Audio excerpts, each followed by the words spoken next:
What makes you truly ready for liberation? Is it years of meditation, piles of books, or blessings from a teacher? Adi Shankara gives a very different answer. He says readiness is an inner condition.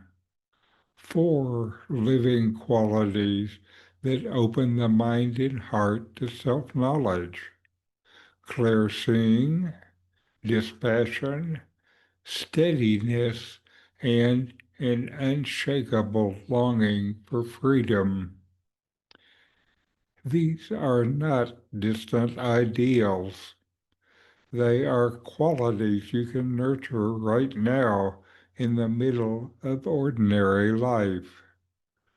Listen closely and notice which ones are already stirring in you.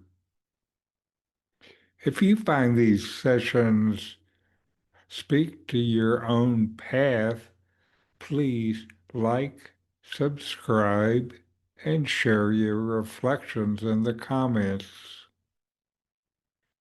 Welcome. I'm Richard Clarke. I'm reviewing and commenting on Adi Shankara's Tattva Bodha, or knowledge of the truth. Today is verse 3.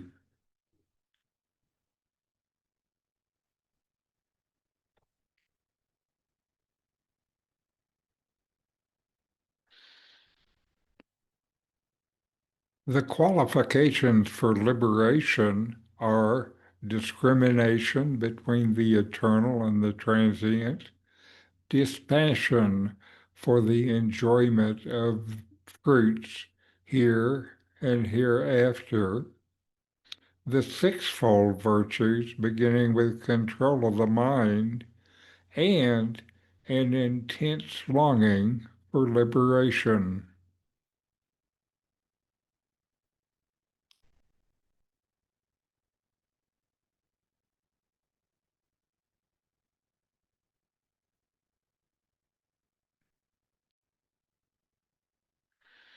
In this verse, Adi Shankara outlines the four qualifications that prepare a seeker for self-knowledge. These are not philosophical ideas, but living qualities that shape the inner life.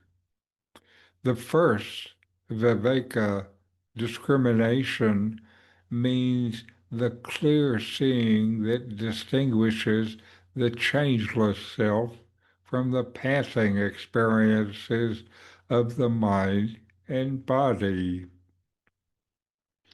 Discriminating the real from the unreal means seeing what truly exists and what only appears to.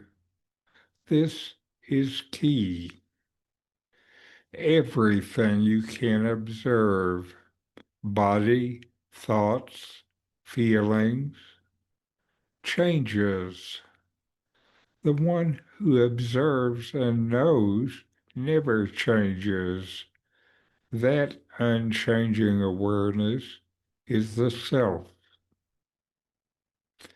When you practice this discrimination, you turn again and again from the passing to the permanent, from the seen to the seer.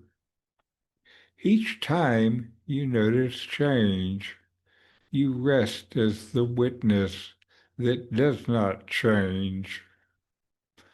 Over time, the false loses its pull and clarity deepens.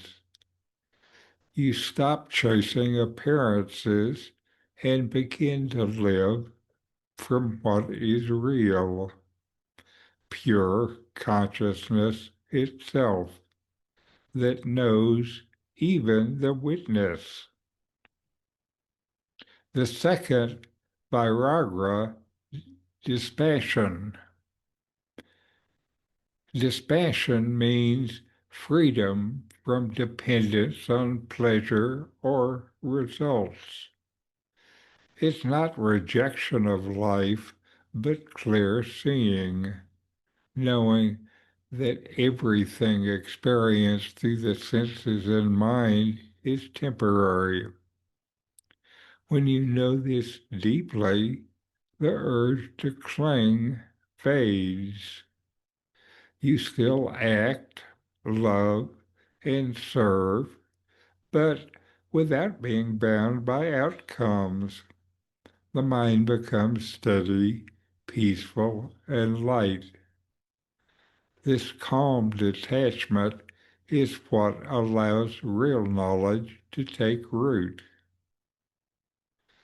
You nurture dispassion by watching how desires rise and fall and noticing that no experience lasts.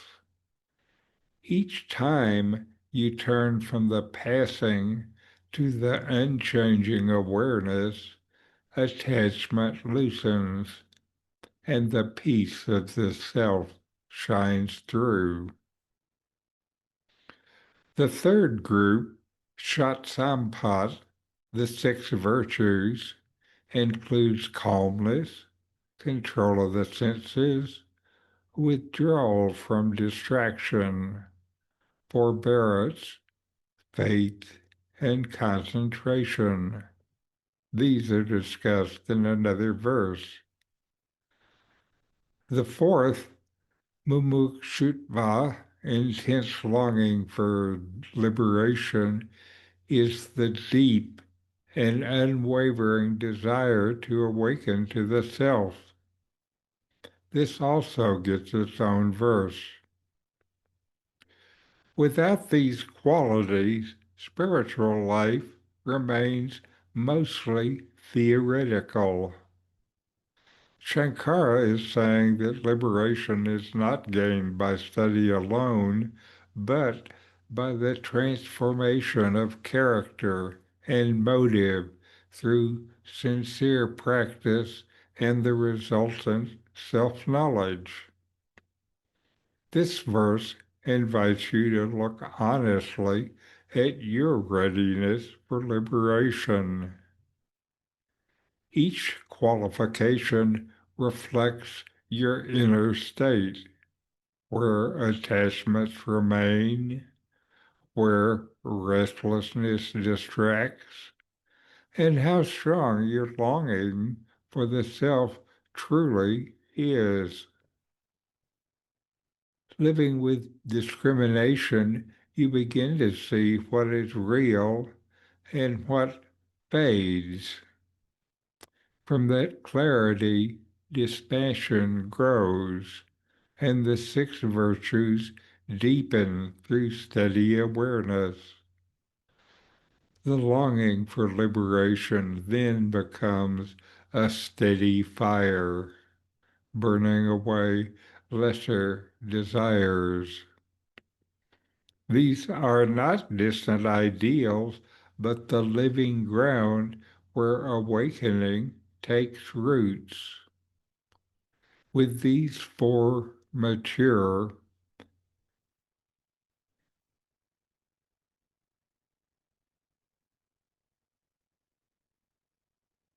when these four mature, the heart grows still and open to the ever-free self. Here is an inquiry. Which of the four qualifications feels most alive in me right now, and which needs deeper cultivation?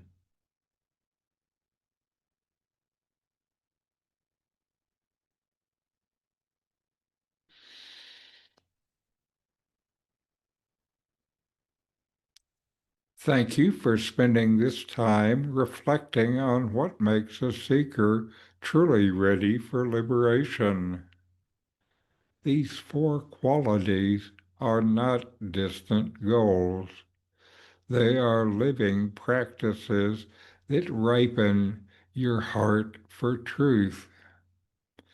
Let them shape how you move through the day, how you respond, how you rest in awareness. If this reflection deepened your understanding or stirred something real within you, please like this video, subscribe to the channel, and tap the bell so you'll know when the next verse is released. I would love to hear your insights. Share your thoughts in the comments below. Stay sincere, stay steady, and keep turning inward. Namaste.